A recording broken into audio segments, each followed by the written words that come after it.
안녕하십니까? 제가 이렇게 말씀을 여러 군데서 전해봤는데 이렇게 인구 밀도가 높은 데서 말씀을 전하기는 처음인 것 같습니다. 우리 말씀을 읽겠습니다. 열왕기상 9장 10절 말씀부터 읽겠습니다.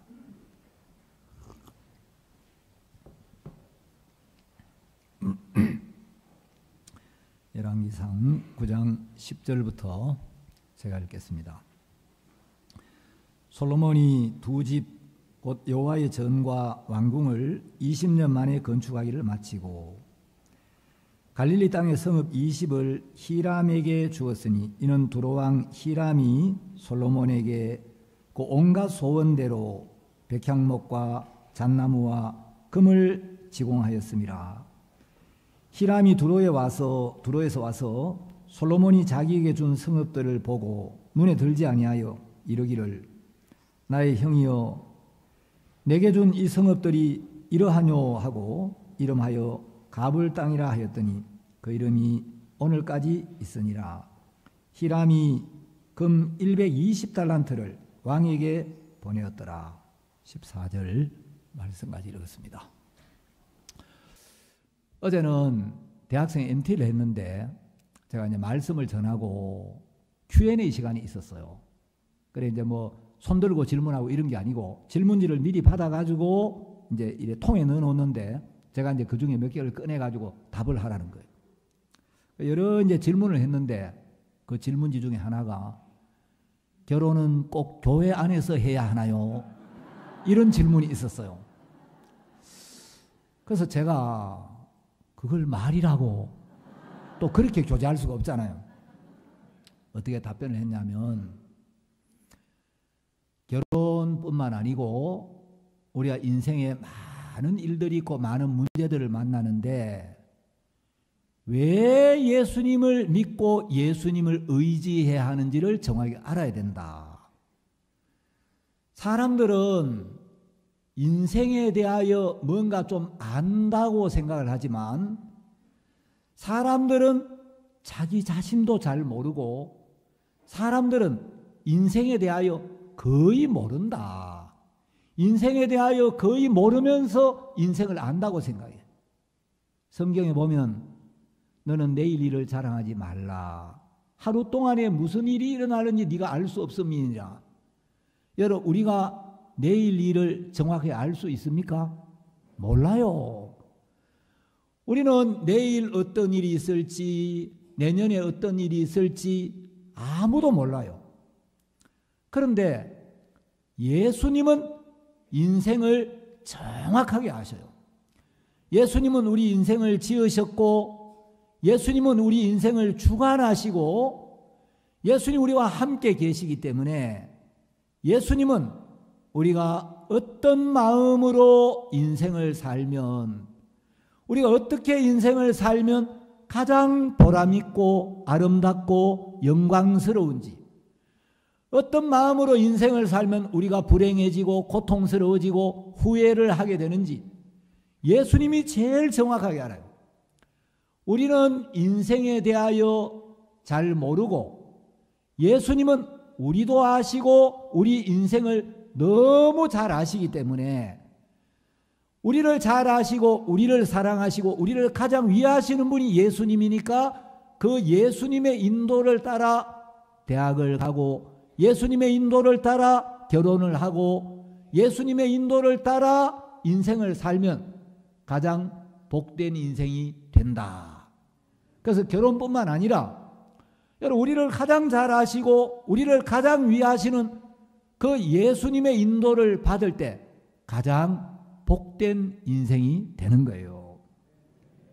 저는 오늘 이제 우리가 신앙을 하면서 형편이 좋아져야 되는 것만이 아니고 하나님 때때로 우리의 형편을 바꿀 때도 있지만 우리 마음의 눈을 바꿔야 한다.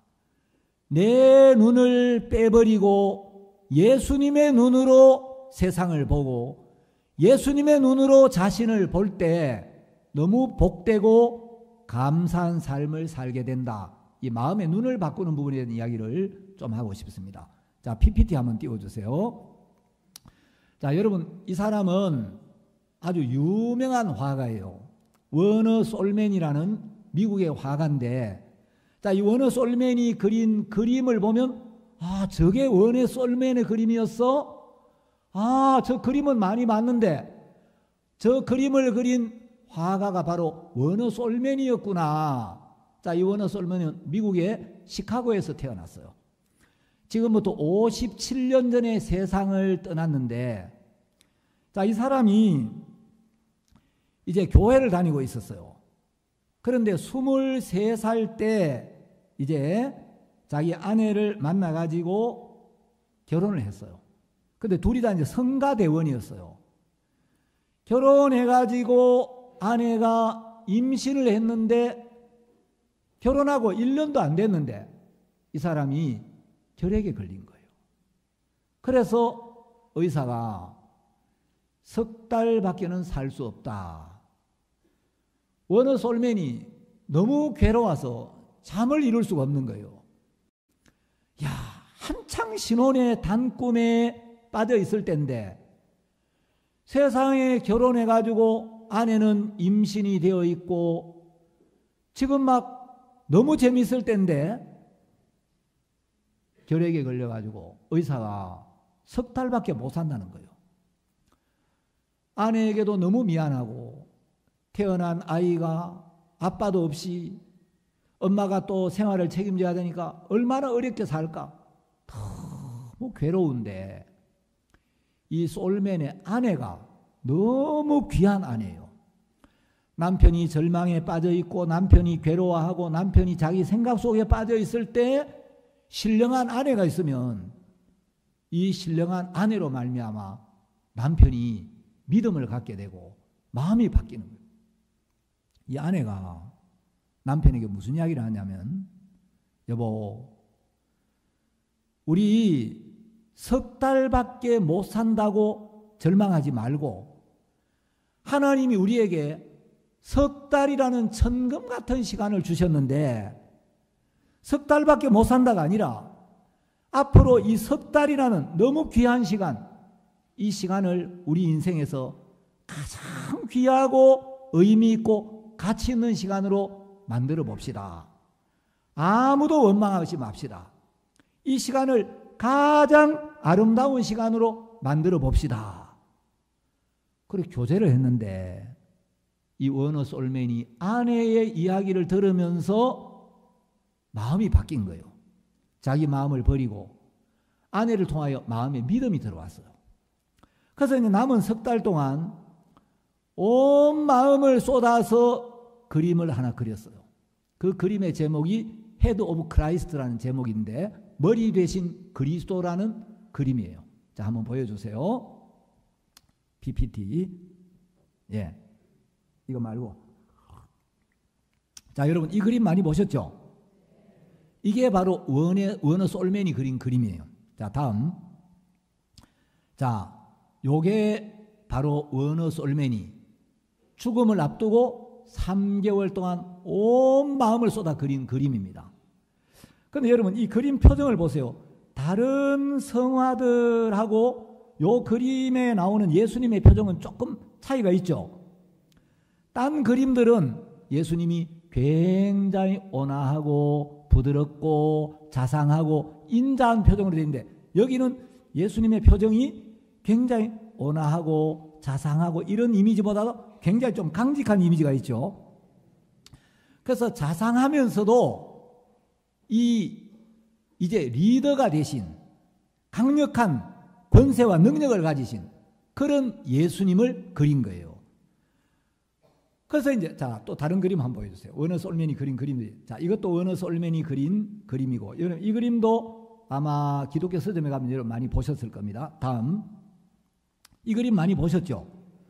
자, 워너 솔맨이 그린 이런 그림들이 웬만한 성구사에 가면 이게 많이 있는데 하여튼 기독교의 유명한 성화들을 많이 그렸어요.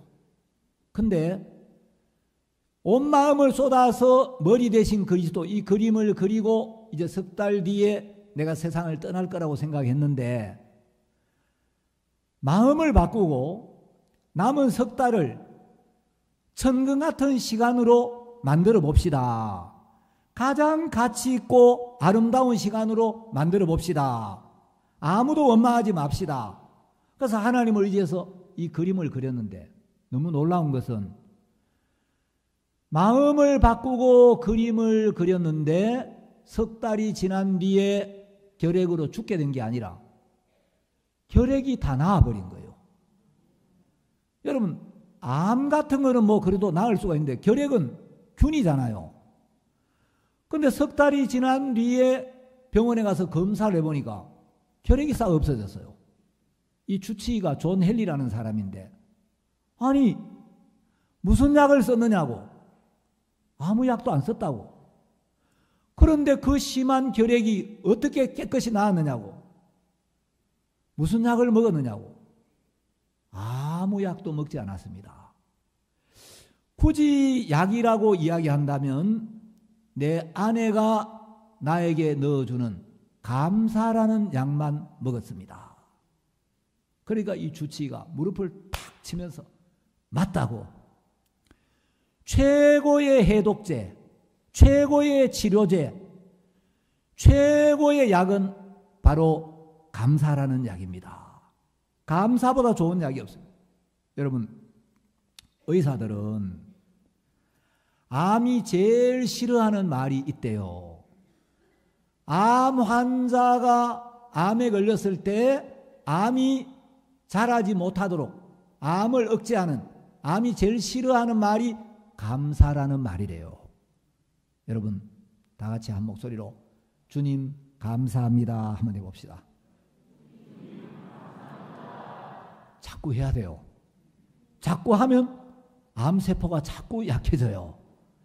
여러분, 매일매일, 그래 이제 이 어느 솔로몬의 생애를 읽어보면 막 특별한 큰 일에 대해서 감사하는 게 아니고 작은 일에, 사소한 일에 이것도 감사하고 저것도 감사하고 감사하던 이야기를 자꾸 하니까 신기하게 병이 깨끗이 나아가지고, 아까 여러분 PPT PPT 보셨죠?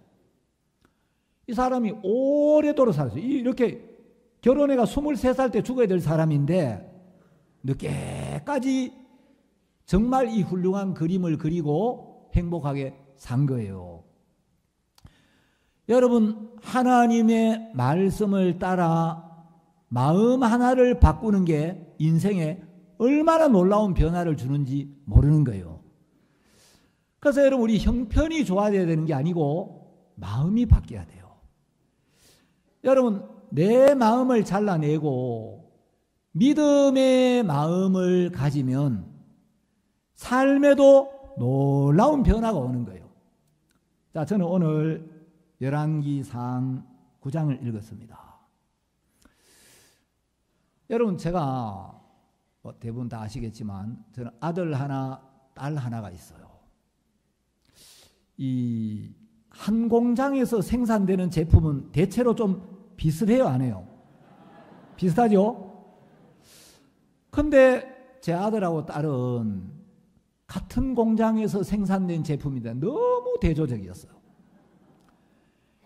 이 딸은 거의 속을 썩인 적이 없어요.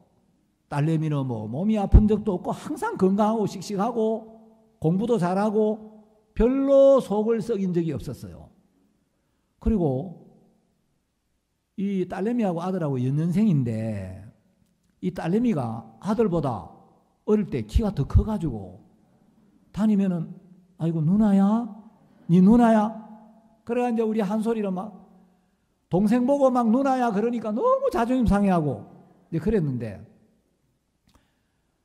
이 아들 녀석은 사춘기가 되면서 얼마나 문제를 많이 일으키는지, 이제 처음에는 제가 이놈을 마음을 확실하게 꺾어야 되겠다. 한번 야무지게 제대로 딱 꺾어가지고 아빠가 안 된다 그러면 절대 안 돼. 그래서 아빠 말에 딱 복종하는 걸 가르쳐야 되겠다. 근데 이게 한번 딱 아빠의 말을 딱 밟고 넘어가니까 이제 간이 배 밖으로 나오기 시작하는 거예요. 대책이 없어요. 그래가지고 이제 막 학교 다니면서 막 사고를 치기 시작하는데 뭐 가출도 하고 담배도 피우고 막, 야, 너무 이제 어려운 거예요. 그래서 제가 타일러도 보고 막 빌어도 보고 자식 앞에서 어떻게 하다 보면 제가 한번 울었어요. 막 너무 막 속이 상해. 저는 여러분 제가 눈을 보니까 눈물이 많이 나겠습니까? 안 나겠습니까? 저는 거의 눈물이 잘 안 나요. 감정이 별로 없어요, 제가. 그래가지고 뭐 드라마를 보고 눈물을 찔찔 흘리고 뭐 이런 일은 없어요, 저는. 그냥 드라마를 보고 막 감동이 되면 약간 콧마르고 시큰둥하고 막 시큰시큰하기는 하지만 그래도 막 눈물을 찔끔찔끔 흘리고 그러지는 않아요. 제가 조금 이제 모질고 차가운 편인데, 야, 자식이 막 진짜 마음에 막 고추장을 담으니까 저도 모르게 막 한번 자식 앞에 제가 엉엉 울었어요. 이게 울어도 안 돼. 이놈을 어떻게 해야 되지? 도저히 길이 없다. 내가 너 때문에 창피해서 사역을 못하겠다. 죽어야 되겠다. 따라와. 그리고 옥상에 올라가지고 그 9층인데 오늘 아빠가 너 보는 데서 9층에 뛰어내려 죽을 테니까 아빠 죽고 나거든 이놈 새끼야. 네 마음대로 살아 이놈 새끼야. 네 멋대로 이제 그래 살아라. 그래가 이제 자살 소동을 벌였는데 이 녀석이 딱 팔짱을 끼고 어디 진짜 죽으시나 안 죽으시나 내가 지켜볼 테니까 한번 보시지. 그래가지고 이 자식이 돼가지고 지 때문에 아버지가 속이 상해 죽겠다 그러면 아빠 제가 잘못했습니다. 마음 바꿀게요. 아버지 죄송해요. 아버지가 죽으면 우리가 어떻게 살아요? 아버지 제발 죽지 마세요. 이래야 되잖아요. 군대를 가게 됐어요. 속썩이고 해도 그래도 자식인데 입대를 하니까 뭐 지금까지 어쨌든 밥이라도 한 그릇 좀 따뜻하게 먹여가지고 그래도 이제 군대 가는데 마지막까지 봐야 되겠다. 그래서 일산에 있는 구산안으로 입대를 하는데 점심을 먹었어요. 그래도 지금까지 어쨌든 군대 갈 때는 아유 아버지 그동안 제가 아버지 속만 썩이다 가는데 아버지 죄송합니다. 아버지 제가 훈련 잘 받겠습니다. 그동안 아버지 건강하게 잘 지내십시오. 뭐 이 정도 기본적인 이야기는 해야 되잖아요. 그래 이제 훈련소 딱 정문에 그 부대 정문에 들어가는데 이제 그 뭐 모아가지고 이제 이제 뭡니까 열중시어 차례해가지고 이제 인솔 할 때 마지막까지 그것도 자식이니까 마지막까지 가는 모습을 보려고 기다리고 있는데 이 녀석이 부대 정문에 딱 들어서는데 아버지 우리 뭐 구질구질하게 헤어지지 말고 여기서 깔끔하게 헤어지시죠. 이 새끼가 막 그런데 그럴 수도 없잖아요. 하여튼 철딱선이라고는 없고 이게 뭐 말버릇이나 행동거지나 대책이 없어요. 제가 포기해버렸어. 도저히 나는 방법이 없다. 뭐 죽는다 해도 안 되는데 어떡하겠습니까? 내가 뭐 9층에 뛰어내린다 해도 뭐 붙들지도 않고 뭐 다 이래가지고 어디 한번 진짜 뛰어내리나 한번 지켜볼 때를 한번 해보시지 이러고 있는데 내가 완전 포기를 했어요. 집에서 이제 쫓아냈어요. 쫓아내면서 제가 아빠는 할아버지 진짜 그 큰 반대를 무릅쓰고 복음을 위해 살고 복음을 위해 죽으려고 이 길로 왔는데 너 때문에 도저히 내가 창피해 사역을 못하겠다. 근데 네가 마음을 안 꺾고 이러니까 나는 이제 너 보기 싫으니까 집 나가고 아빠가 죽었다는 소식이 들리더라도 집에 오지 마라. 나는 교회 무시하고 복음하고 상관없이 사는 놈 꼴도 보기 싫으니까 다시는 집에 오지 마 이제. 근데 이제 밖에 나가가지고 한 몇 달 막 세상에 나가보니까 이 세상이 호락호락하지 가는 거예요. 하여튼 그래가지고 우여곡절 끝에 선교사가 돼가지고 IT로 갔어요. 목사님이 막 혼도 내시고 교제도 해주시고 그래가 이제 선교학교를 보통 뭐 1년이면 훈련받고 나오는데 우리 한솔이는 선교학교 때 도망을 3번을 가고 6년을 있었어요. 그 친구들이 전부 파송받아가지고 막 다 사역하고 있는데 선교학교 6년 동안 있으니까 친구들이 만나면 야 임마 너 뭐하냐? 박사과정 다니냐? 무슨 선교학교를 6년씩이나 있어? 그래 이제 6년쯤 되니까 지도 이제 한계가 왔어요.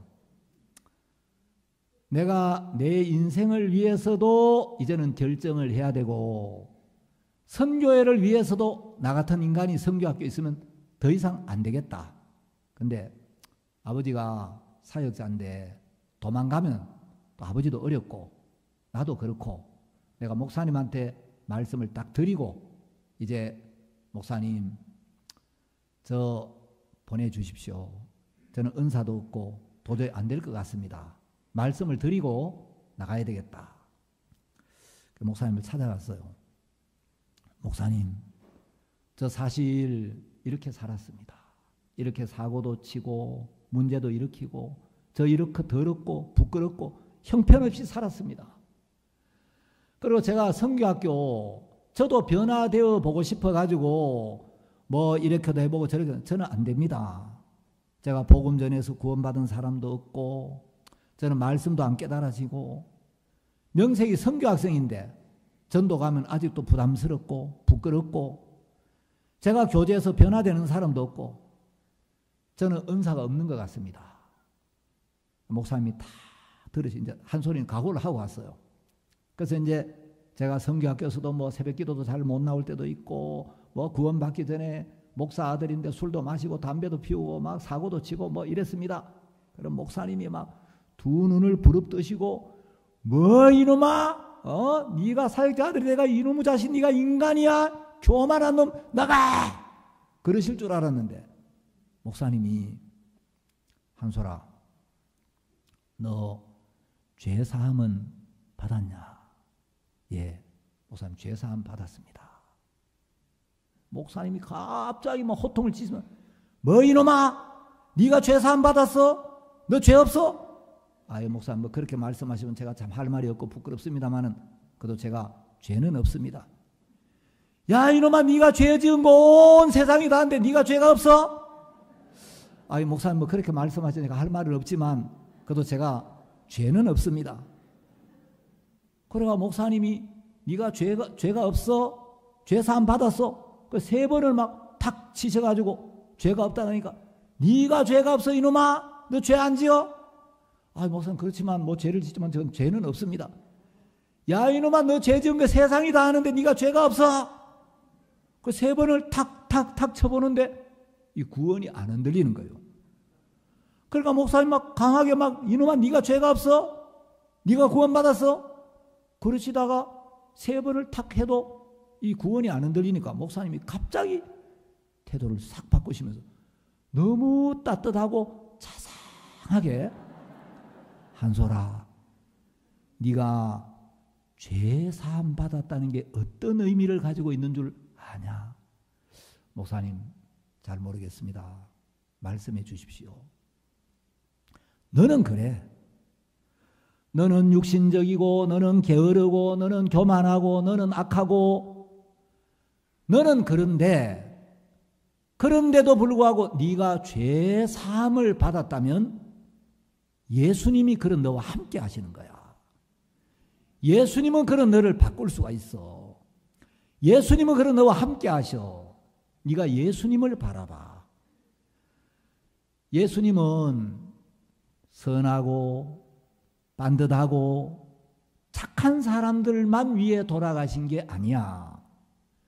예수님은 예수님 자신을 모르는 사람들, 예수님을 안 믿는 사람들, 예수님을 팔아먹은 사람들, 심지어 예수님을 부인하는 사람들, 그런 사람들을 위하여서도 십자가에 못 박혀 죽으시고 그런 사람의 죄도 씻어 놓으시고 그런 사람도 의롭게 해놓으셨는데 사람들이 그 예수님을 모르고 그 예수님을 믿지 않기 때문이야. 네가 예수님을 바라봐.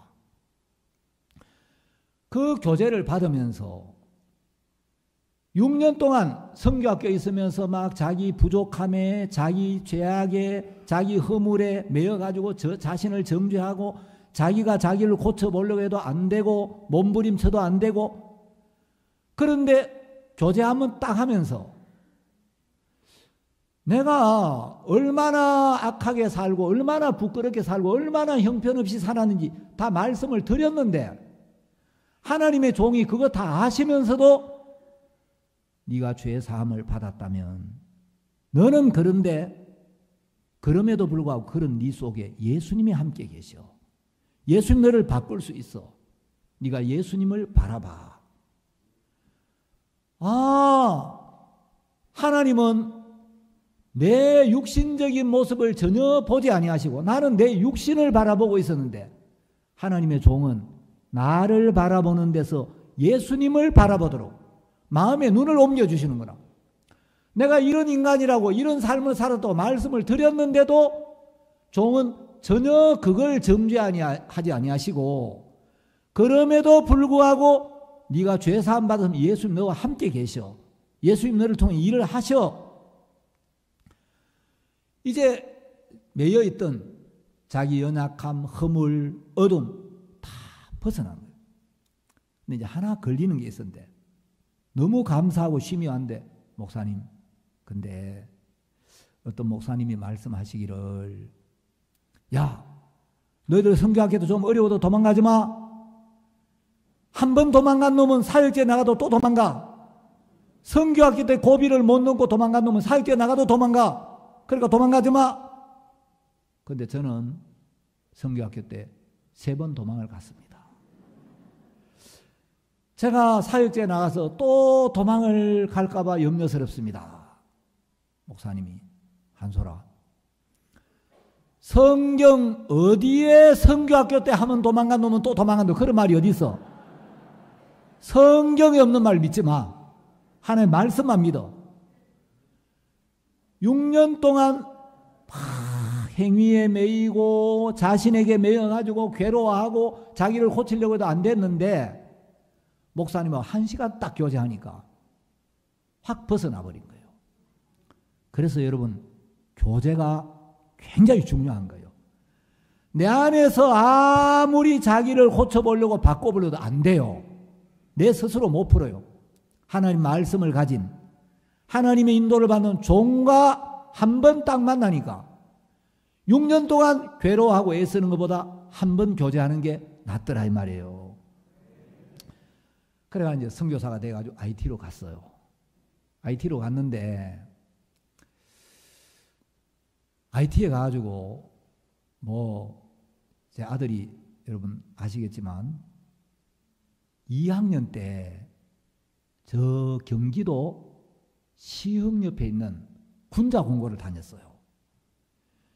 안산 옆에 시흥이 있는데 얘는 안산에 있는 학교를 들어갈 실력이 안 돼요.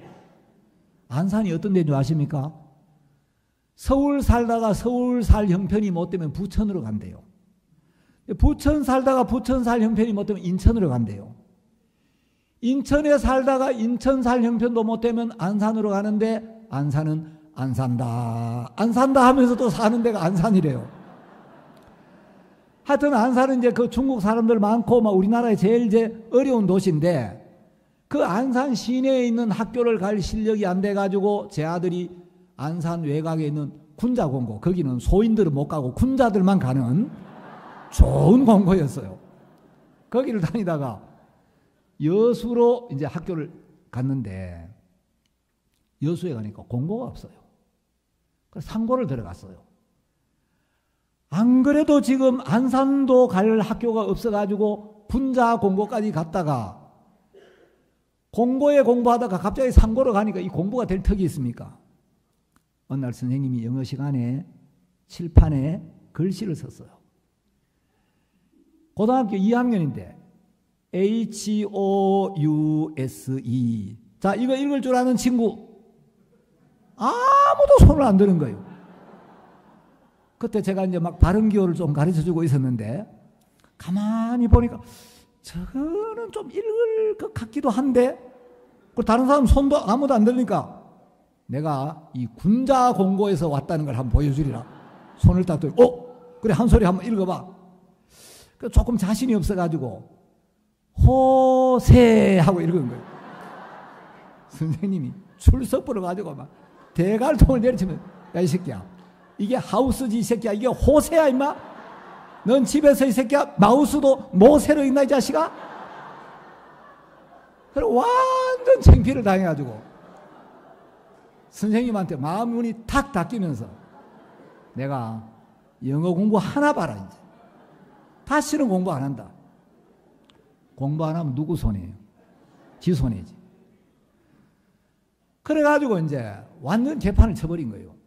그래서 이제 출석 부르러 오면 선생님이 딴 사람 안 보고 뚝 둘러보죠. 한 소리 왔나? 한 소리 왔으면 다 온 거예요. 고등학교 2학년이 하우스도 못 읽는 그 실력으로 영어권도 아니고 불어권, IT를 간 거예요.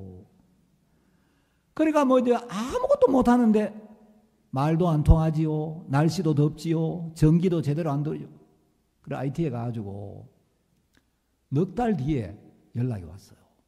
아버지, 제가 IT에 왔는데 넉 달 만에 살이 10kg가 빠졌습니다. 제가 속으로 내가 부모기 때문에 너희놈아 뭐 이렇든 저렇든 결혼까지는 내가 책임을 져준다. 근데 장가가고 나면 나는 네 인생 손 뗀다. 이제 그때부터 네가 어떻게 하든지 나는 이제 모른다. 속썩일 때 그런 마음을 가진 적이 있어요. 근데 여러분, 이 자식이라는 게요, 손 뗀다고 해서 떼지는 게 아니에요. 이게 속썩여도 이게 마음에서 잘라내지지가 않아요. 목사님 한번 사역자 모임을 가지시면서 여러분 자식이 얼마만큼 속을 썩이면 자식을 버릴 수 있겠습니까? 아마 못할 겁니다.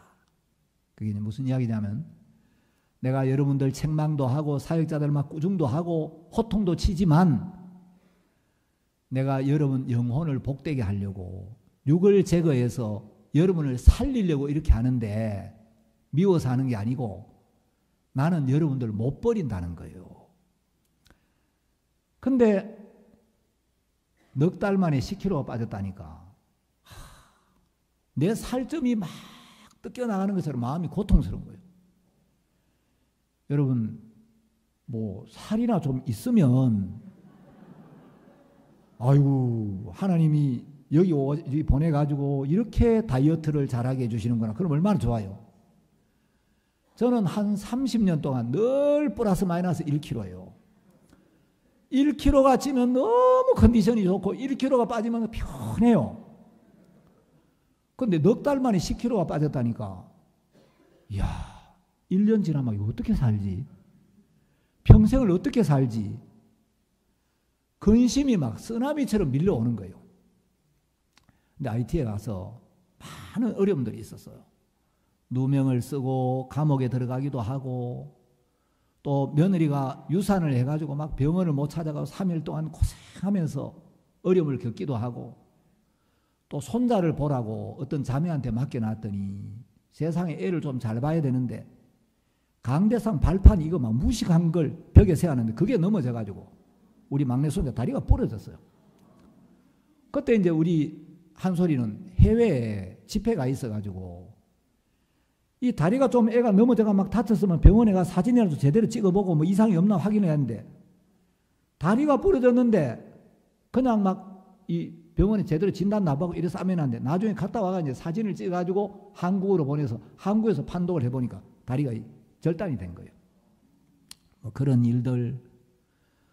또 막 어떤 이제 일반교회 목사가 구원을 받아가지고 집회 한번 해달라고 그래요. 산에 갔는데 피부병이 올라가지고 온 몸이 막 펄게 돼가, 병원도 병원 같은 병원이 없고 병원 갈 시간도 안 된다고 한 몇 달 동안 이제 고생을 해요. 그래서 사진을 찍어 보냈는데 막 온몸이 막 벌겋게 돼 있는데, 야, 병원에 가야지 몸이 그런데 그래가지고 어떻게 하냐?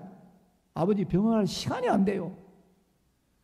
야, 그래도 몸이 먼저지 병원에 가. 병원에 가려면 도미니카까지 가야 되는데 갈 수가 없다는 거예요.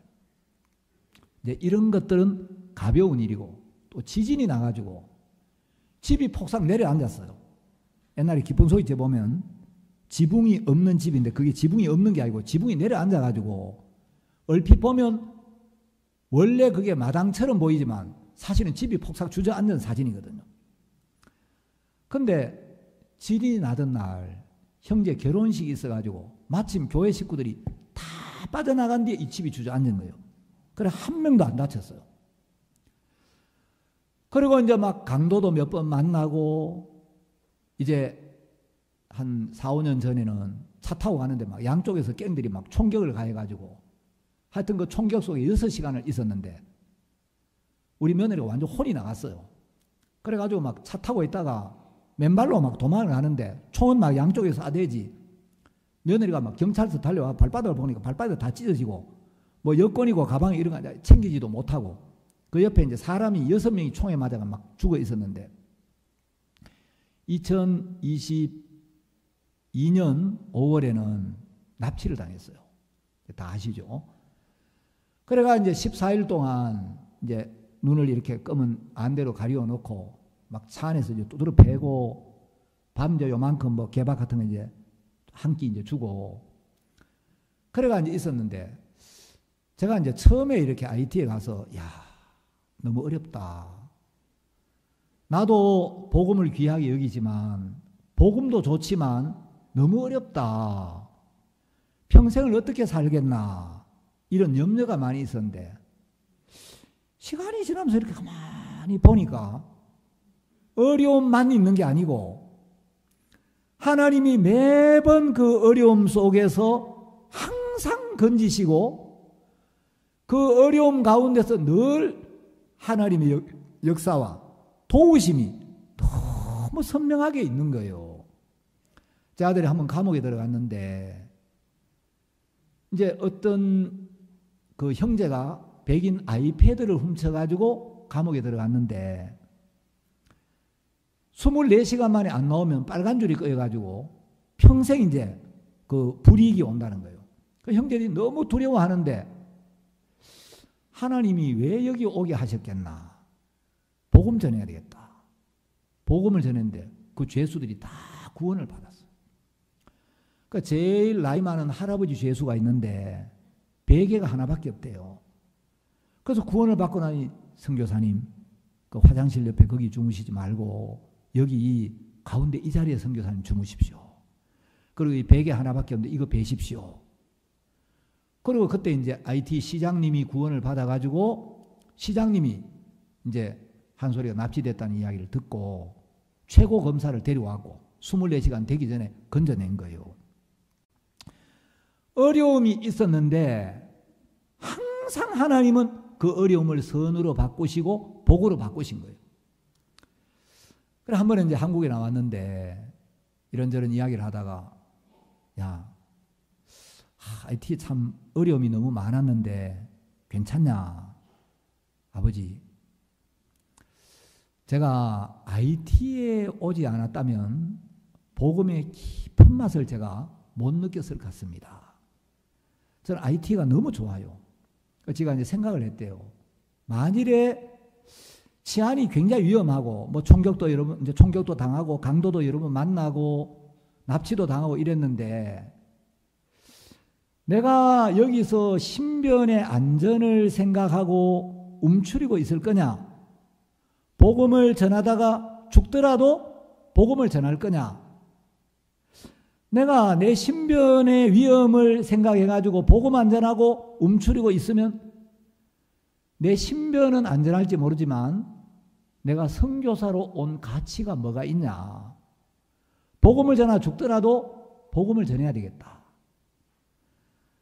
내가 구원받았고 내 아내도 구원받았고 부모님 다 구원받았고 복음 전하다가 죽더라도 걸리는 게 아무것도 없는데 하나 딱 걸리는 게 야, 이 아이들이 어린데 내가 복음을 전하 어느 날 죽으면 아이들이 엄마 아빠는 어디 갔어?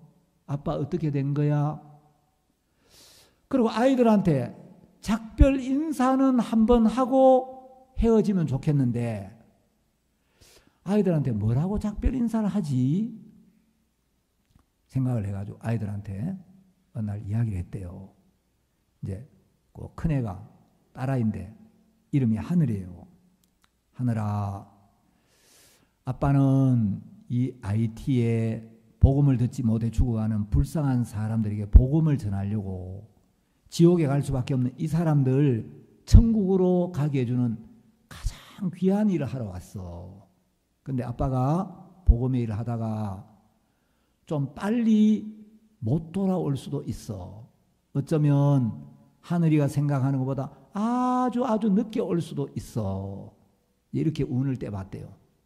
근데 그때 우리 손녀가 한 9살, 8살 요 무렵이었는데 얘는 아무것도 모르죠. 아빠가 왜 그렇게 이야기한 줄 모르는데 그 이야기를 듣더니 아빠, 나는 아빠가 복음 전할 때가 제일 멋있어. 그러더라는 거예요. 그 이야기를 들으면서 이제 마음에 작별 인사라도 하고 헤어져야 되는데 그 염려가 다 사라지던 거예요. 아, 이제 내가 복음을 전하다 죽더라도 우리 딸아이의 마음에는 우리 아빠는 멋있는 복음 전도자였어. 우리 아빠는 이 IT에 복음을 전하러 왔다가 복음 전하다가 세상을 떠났어. 내가 죽어도 우리 딸아이들의 마음에는 아빠가 영원히 자랑스러운 복음 전도자로 기억되겠구나. 그러면 이제 내가 복음을 전하다 죽어도 좋겠다. 그리고 이제 어떤 간증을 하냐면, 아버지, 제가 한국에 있으면 저도 막 괴롭고 나도 아버지를 거스리고 싶지 않고 교회를 거스리고 싶지 않고, 그런데 왜 나도 이래야 되고 왜 아버지하고 부딪혀야 되고 왜 교회에서 막 맨날 혼나고 이래야 될까? 하나님이 왜 내 인생을 이렇게 인도하셔야 했는지를 몰랐는데, 나는 막 내가 악해서, 내가 못돼서, 내가 불량해서, 그래서 내가 이렇게 산다고 생각을 했는데, IT에 와서 하나님이 왜 내 인생을 그렇게 인도하셔야 했는지 하나님 뜻을 깨닫게 됐어요. IT에 오니까 지진이 나가지고 20만 명 이상이 죽고 부모도 없고 학교도 못 다니고 너무 가난하고 어렵게 사는 사람 많은데 교육도 못 받고 뭐 인격이나 영혼이나 뭐 이런 소중함도 모르고 도덕도 없고 율법도 없고 너무 사는 게 어려우니까 생존 본능밖에 없으니까 살기 위해서 거짓말도 밥 먹듯이 하고 살기 위해서 도둑질도 하고 살기 위해서 사람도 죽이고 이럴 수 있는 사람들인데, IT에 와서 복음을 전하고 사람들을 만나면서 너 왜 그랬어? 너 어떻게 그런 죄를 지을 수가 있어? 네가 어떻게 그런 짓을 할 수가 있어? 그럴 수 있는 사람이 아무도 없더라는 거예요. 왜냐하면 나도 이 사람들보다 선한 거 하나도 없었고 나도 이 사람들 못지않게 추하고 악하고 부끄럽게 살았는데 나는 이런 내 행위 때문에 하나님이 나 같은 인간은 버리실 거야. 저주하실 거야. 나 같은 인간은 은혜를 못 입을 거야. 나 같은 인간은 안 쓰실 거야. 내가 무슨 복음의 일꾼이 돼. 내가 어떻게 주의 일꾼이 돼. 늘 그런 사탄의 음성을 듣고 거기 매여 살았는데 하나님이 왜 그런 나를 IT로 보내셨나? 나 같은 인간도 교회는 기다려주고 교제해주고 책망해주고 새 마음을 넣어서 하나님은 나 같은 인간도 버리지 않는구나. 이런 인간도 기다려주시는구나. 나를 죄악 가운데 내어버려 두셔서 내가 어떤 인간인지를 깨닫게 하시고 이런 인간에게도 은혜와 긍휼을 베푸시고 이럼에도 불구하고 은혜를 베푸시는 그 하나님의 마음을 넣어서 내가 IT 사람들을 만날 때 아무도 정죄할 수 없도록 아무도 손가락질할 수 없도록 여러분 나도 여러분 못지않게 악한 인간이었습니다. 나도 여러분 못지않게 정말 더러운 인간이었습니다. 나도 이런 부끄러운 인간이었는데 하나님은 그런 우리를 예수님의 피로 씻기시고 그런 우리에게도 은혜의 피를 원하시는 하나님입니다. 내 인생을 그렇게 인도하셔서 나 같은 인간도 기다려주시고 나 같은 인간에게도 은혜를 베풀어 주신 그 사랑을 내 마음에 부어서 어떤 사람도 정죄할 수 없고 어떤 사람도 받을 수밖에 없도록 하나님이 내 인생을 그렇게 인도하셔야 했구나. 내가 IT에 오지 않았더라면 내 인생을 그렇게 이끄셨던 하나님의 섭리를 몰랐을 건데 IT에 와서 내가 너무 행복하고 감사했다고. 자, 저는 오늘 열왕기상 9장을 읽었습니다. 솔로몬이 성전을 지었습니다. 두로왕 히람이 거룩한 하나님의 성전을 짓는 일에 이 거룩하고 영광스럽고 귀한 하나님의 일에 나도 함께 하고 싶다. 마음을 들여야 되겠다. 그래가지고 금도 보내고 은도 보내고 세상에서 제일 좋은 백향목도 보내고 잣나무도 보내고 일꾼들도 보냈어요. 멋진 성전이 지어졌습니다. 솔로몬이 성전을 다 짓고 난 뒤에 이 거룩한 하나님의 전을 짓는 일에 두로왕 히람이 누구보다 귀한 것을 드렸고 온 마음을 드렸는데 그 나라에 제일 귀한 것을 보냈는데 나도 히람에게 가장 귀한 걸로 좀 보답을 하고 싶다. 뭘 줄까? 그래서 갈릴리의 성읍 20을 주었어요. 여러분, 이 갈릴리는 팔레스타인 땅이잖아요. 팔레스타인은 원래 구약에 나오는 가나안 땅이거든요. 가나안이 팔레스타인이 됐어요. 이제 성경에는 블레셋이죠. 근데 이 히람이 보니까 아니 나는 우리나라에 제일 귀한 것들 아낌없이 다 줬는데 세상에 주려면 좀 좋은 걸 주지. 갈릴리의 성읍 20 이거 아무짝에도 쓸모없는 거 이런 걸 나한테 줘. 그래서 이게 눈에 들지 않아서 가불 땅이다. 가불이란 말은 불모지, 쓸모없는 땅. 아무짝에도 쓸모없는, 아무 가치 없는 이런 걸 나한테 주냐.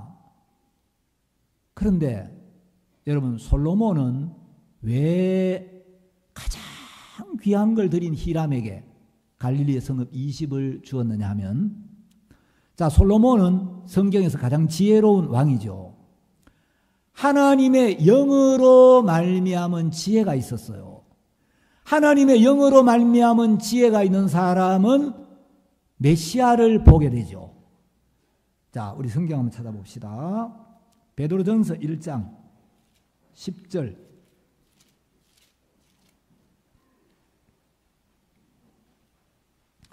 베드로전서 1장 10절에 보면 이 구원에 대하여는 너희에게 임할 은혜를 예언하던 선지자들이 연구하고 부지런히 살펴서 자기 속에 계신 그리스도의 영이 그 받으실 고난과 후에 얻으실 영광을 미리 증거하여 어느 시 어느 어떠한 때를 지시하는지 상고하니라.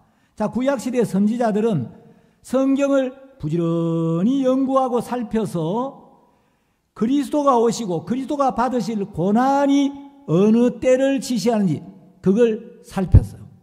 그 성령을 통해 그걸 이제 깨달았겠죠.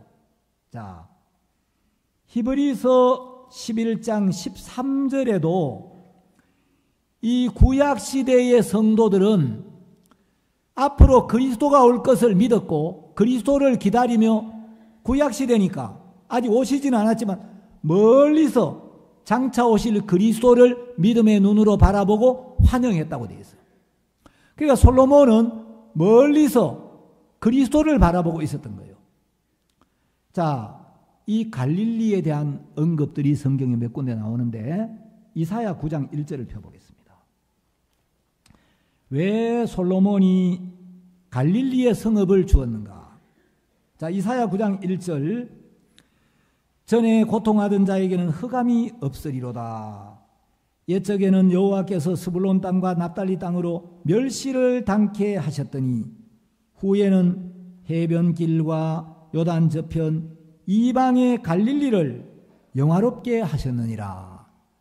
자, 이 갈릴리는 전에는 고통하던 땅이고 흑암의 땅이고 멸시를 당하던 땅인데 하나님이 갈릴리를 영화롭게 하셨다는 거예요. 자, 2절. 흑암에 행하던 백성이 큰 빛을 보고 사망의 그늘진 땅에 거하던 자에게 빛이 비치도다. 이 빛이 참빛 대신 예수 그리스도를 이야기해요. 자, 이 흑암에 행하던 백성들이 큰 빛을 보고 사망의 그늘진 땅에 빛이 비치도다. 여러분, 솔로몬은 온 마음으로 성전을 짓는 일에 함께했던 히람에게 가장 귀한 걸 줬어요. 갈릴리, 그리스도가 오시는 땅. 빛 대신 그리스도가 오셔서 어둠이 물러가고 구원을 받고 하나님의 영광이 나타난 이 땅을 준 거예요. 자, 마태복음 4장에서 우리 예수님이 갈릴리에 오셔서 어떤 일을 하시는가 봅시다. 자, 마태복음 4장 23절. 예수께서 온 갈릴리에 두루 다니사 저희 회당에서 가르치시며 천국 복음을 전파하시며 백성 중에 모든 병과 모든 약한 것을 고치시니 예수님이 갈릴리에 오셔서 온 갈릴리에 두루 다니시며 회당에서 가르치시고 천국 복음을 전파하시고 백성들에게 모든 병과 모든 약한 것을 고치시는 땅. 얼마나 복된 땅이에요. 여러분, 이 가나안 땅은 젖과 꿀이 흐르는 땅이라고 하는데 또 구약에 보면 모든 땅 중에 가장 아름다운 땅이라고 표현을 하고 있는데 여러분, 젖과 꿀이 흐르는 땅, 무엇이 젖이고 무엇이 꿀이냐?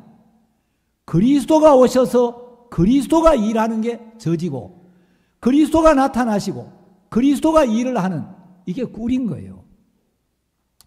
IT가 형편적으로는 진짜 열악한데 하나님이 아니면 길이 없고 하나님이 아니면 죽을 수도 있는 그 땅이지만 거기서 하나님의 도우심을 경험하고 감옥에 들어가서도 복음을 전하고 납치를 당해가지고 갱들에게 목사님이 그 갱들에게 복음을 전하라 그래. 그래 그 말을 전해줬는데 야, 내가 이러다 죽는 거 아니야? 이 갱들이 감시를 하고 있는데 권총을 한번 쏘더래요. 양철 지붕인데 총을 빵 쏘는데 이 안대로 이제 눈을 가리고 났으니까 인지를 죽이는지 지붕을 향해 쏘는지 알 수가 없으니까 총소리가 빵 들리면 몸이 막 딱 굳어지는 거예요. 그 몸이 그냥 붕 뜬대요. 근데 총을 빵 쏘고 지붕으로 이제 양철 지붕을 두고 총소리가 빵 뚫고 나는데 한 소리 막 너무 긴장해 놀라니까 요놈들이 거기에 재미가 있어가지고 심심하면 빵 쏘고 빠바방 빠바방 쏘고 빵빵 쏠 때마다 뭐 몸이 막 너무 이제 굳는 거예요. 그래가지고 이렇게 긴장된 시간을 보내니까 야, 이러다가 사람이 미치는구나. 내가 이러다가 돌 수도 있겠다. 그때 이제 목사님이 계속 기도하시면서 그 한 소리 연락되거들랑 깽들한테 복음 전하라 그래. 그 말 길게도 통화도 안 해요. 이제 살아있다는 것만 확인만 시켜주는데 통화 한 10초, 15초에 시켜주는데 우리 며느리가 여보, 목사님이 당신 복음 전해래. 복음 전하면 된대. 그래가지고 복음을 전했는데 이 깽들 2명이 구원을 받았어요. 구원받기 전까지는 이제 그 사람들은 흑인이니까 맨날 한 소리 보고 어이 흰둥이 불어로 이제 흰둥이 이래 불렀는데 구원을 딱 받고 나더니 그 다음날 아침에 선교사님 하고 호칭이 바뀌더래요. 선교사님 잘 주무셨어요? 뭐 어제 불편한 거 없었어요? 뭐 혹시 필요한 거 없으세요? 내가 너무 목이 마른데 스프라이트 있으면 하나 구해달라고. 아, 그러겠다고. 그 스프라이트를 하나 사왔는데 인질 6명이 이제 한 소리가 제일 먼저 한 모금을 탁 마시고 돌아가면서 한 모금씩 마시는데 태어나서 그렇게 달고 맛있는 스프라이트는 처음 먹었대요. 너무 맛있더라고요. 갱들 둘이가 구원을 딱 받고 나서 이 사람들이 석방을 시켜줬어요. 한국 외교부 영사실에서 이제 외교부가 개입하면 이 대한민국 정부가 개입하면 돈을 많이 뜯어내려고 하는데 이제 우리는 정부하고 상관없고 외교부에서 모른 척 해주기로 하고 그래가지고 복음을 전했는데 석방이 됐어요. 복음은 모든 문을 여는 만능 키예요. 감옥에 들어가도 납치를 당해도 복음을 전하면 이게 하나님 기뻐하는 뜻이기 때문에 모든 문이 열리는 거예요. 여러분 저는 IT 너무 어렵다. 복음도 좋지만 병도 많고 위험도 많고 기름도 없고 어렵다. 제가 가진 눈은 히람의 눈과 같은 눈이었어요.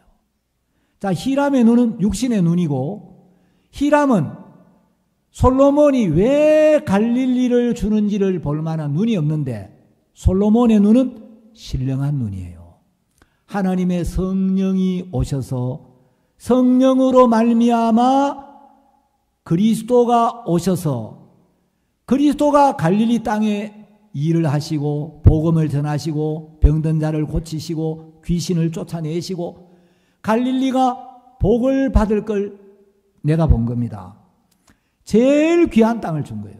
여러분 복이 뭡니까? 돈 많은 게 복입니까? 좋은 집에 사는 게 복입니까? 좋은 자동차 타는 게 복입니까? 아닙니다. 예수 그리스도가 오셔서 그리스도가 일을 하시고 그리스도가 나타나는 땅, 예수님을 맛보고 예수님을 경험하는 그 땅이 젖과 꿀이 흐르는 땅이에요. 야, 젖이 꿀이 다른 게 아니라 예수님을 만나는 곳, 예수님이 일하는 땅, 예수님을 맛보는 땅, 이게 젖과 꿀이구나. 여러분 그러면서 교회가 보냈지만 하나님이 보냈지만 너무 어려운 데 같다. 사는 게 너무 힘들다. 저도 이런 생각을 했는데 시간이 지나면 감옥에 들어가도 복음 전해가지고 석방되고 납치를 당해도 복음 전해가지고 석방이 되고 어려움이 있지만 매번 하나님이 그 어려움 속에서 너무 복된 간정을 주시는 거예요. 그래서 제가 깨달은 바가 있었어요. 자, 우리 이제 한 구절만 읽고 마치 시편 16편 6절을 보겠습니다.